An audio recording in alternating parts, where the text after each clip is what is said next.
3 ingredients. That's it, 3. And yet, with just 3 ingredients, the Cherokee survived 6 brutal months of winter when temperatures dropped below freezing, snow buried the forests, and nothing grew for half a year. No farming, no hunting, no supply runs. Just one tiny pouch of food that could keep a man alive, strong, and warm for weeks at a time. And here's the part that will completely shock you. You can still make this exact food today in your own kitchen for less than $8. It contains more calories per pound than modern military rations. It lasts up to 5 years without refrigeration, and it might be the most efficient survival food ever invented in human history. This is the story of Pemmican, the Cherokee winter food that kept entire tribes alive when the rest of the world was starving. Let's go back to around 1600 AD North America. Long before the white settlers arrived in large numbers, the Cherokee people thrived across what is today the southeastern United States: Tennessee, North Carolina, Georgia, Kentucky. They were farmers, hunters, traders, and warriors. But their biggest enemy wasn't another tribe. It wasn't disease, it wasn't even the European settlers who would later destroy their homeland. Their biggest enemy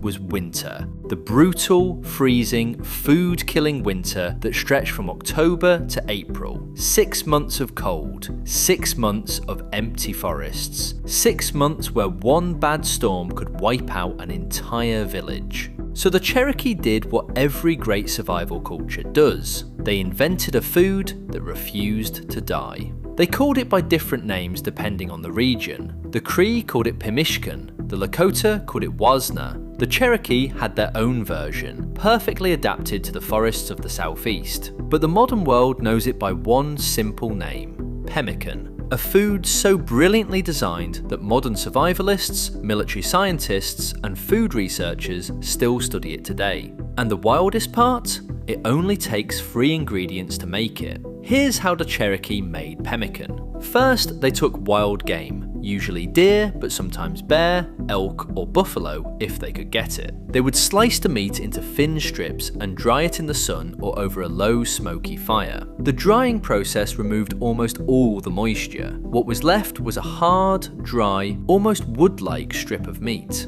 They would then pound this dried meat into a fine powder using stone tools. The result was a fluffy, light, almost flour-like meat dust. This was the first ingredient: powdered dried meat. Second, they would render animal fat, usually deer fat or bear fat. The fat was slowly melted down over a fire, strained, and then poured into containers to cool. This rendered fat, called tallow, was the second ingredient. It was pure energy in liquid form, calorie dense, long lasting, mold resistant. Third, they would gather wild berries: blueberries, cranberries, Saskatoon berries, sometimes elderberries, or wild cherries. The berries were dried in the sun until they shriveled into small, hard, sweet bits. This was the third ingredient: dried berries. That was it. That was the entire recipe. 3 ingredients: powdered meat, rendered fat, dried berries. To make pemmican, the Cherokee would mix the powdered meat with the dried berries. Then they would pour the hot melted fat over the mixture.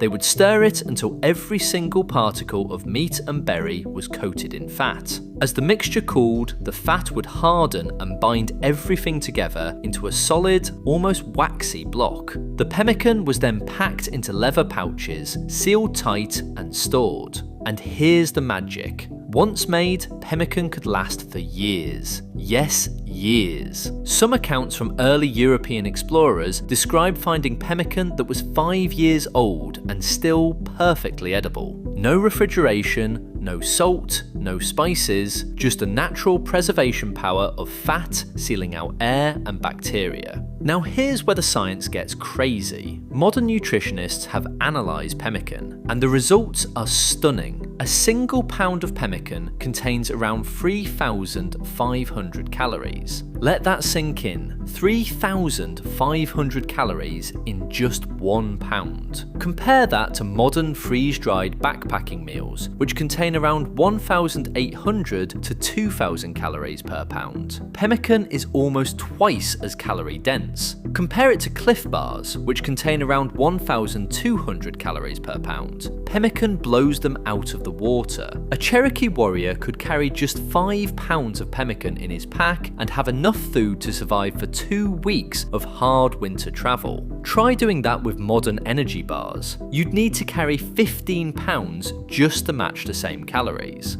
And the nutritional balance was almost perfect. The dried meat provided protein and B vitamins. The animal fat provided dense energy and essential fatty acids that the body needs to stay warm in freezing temperatures. The dried berries provided vitamin C, antioxidants, and natural sugars for quick energy. It was a complete survival food, self-contained, self-preserved, self-sustaining. The Cherokee had figured out the perfect balance of macronutrients hundreds of years before science even understood what macronutrients were. But here's where the story gets really interesting. Pemmican wasn't just survival food, it was a strategic weapon. During harsh winters, when entire tribes would have starved without food storage, pemmican kept villages alive. Children survived, elders survived, warriors stayed strong enough to hunt and defend the tribe. And during long journeys, pemmican became the ultimate travel food. Cherokee hunters could disappear into the forest for weeks at a time, tracking game across hundreds of miles, eating nothing but pemmican from their leather pouches. No campfires needed, no cooking required. Just open the pouch, cut off a chunk, and eat. It was the ancient version of fast food, but 1,000 times more efficient. And here's something almost nobody talks about. Pemmican literally helped build North America. When the fur trade exploded in the 1700s and 1800s, European trappers, traders, and explorers realized that pemmican was the perfect food for their long journeys across the wilderness. The Hudson's Bay Company, one of the most powerful trading companies in history, ran almost entirely on pemmican. They bought it by the ton from Native American tribes. They stored it in massive warehouses. They fed it to thousands of fur trappers crossing the Canadian wilderness. Without pemmican, the entire fur trade would have collapsed. Without the fur trade, Canada as we know it might not exist today.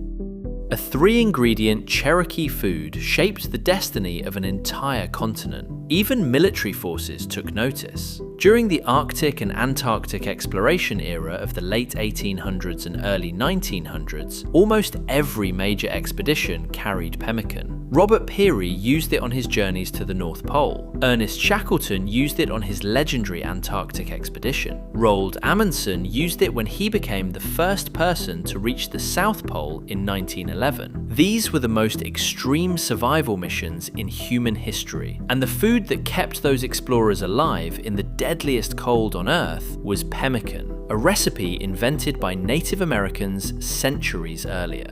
Even today, modern preppers, survivalists, and outdoor adventurers still make pemmican. You can find recipes everywhere. You can buy it online. You can even make it yourself in your own kitchen for around $7 to $8 per pound. Think about that for a second. For just $8, you can make 3,500 calories of food that lasts up to 5 years without refrigeration. That's around ½ cent per calorie. Compare that to commercial energy bars, which can cost $25 or more per pound for the same calories. Pemmican is still, in 2025, one of the cheapest, most efficient, most reliable survival foods on the planet. And it was invented by people who didn't have grocery stores, vacuum sealers, or refrigerators. They just had wisdom passed down through generations. But here's the part that will haunt you. We almost lost this knowledge. When European settlers pushed Native American tribes off their lands in the 1800s, when the Cherokee were forced to march the Trail of Tears in 1838, when entire generations of traditional knowledge were destroyed by colonization, pemmican came close to disappearing forever. The recipes survived only because a few elders refused to forget, because explorers wrote about it in their journals, because researchers in the 20th century rediscovered it. Today, pemmican is making a quiet comeback. Survivalists are bringing it back. Indigenous food sovereignty movements are reviving traditional recipes. Health researchers are studying its incredible nutritional properties. The food that almost died is becoming popular again, and the lessons it teaches us are powerful. In a world full of complicated diets, expensive supplements, and processed survival foods, the Cherokee figured out the truth thousands of years ago. The best food isn't complicated. It isn't expensive. It isn't packed with chemicals. The best survival food is the one that's simple, calorie-dense, long-lasting, and made from what nature already provides. 3 ingredients: meat, fat, berries. That's all it takes to survive 6 months of winter. That's all it takes to keep a tribe alive. That's all it takes to feed an army of trappers, explorers, and warriors across an entire continent. So the next time you spend $5 on an energy bar that contains 250 calories and disappears in 3 bites, remember this. The Cherokee, hundreds of years ago, with no money, no technology, and no modern science, created a food that was better in every single way. Cheaper, lighter, longer lasting, more nutritious, more satisfying. And it's been sitting there, waiting for us to rediscover it for over 400 years. If this story amazed you, hit that subscribe button and join the Alternate Past family for more forgotten survival wisdom like this. And tell me in the comments, would you eat pemmican every day for 6 months to survive a brutal winter? Yes or no?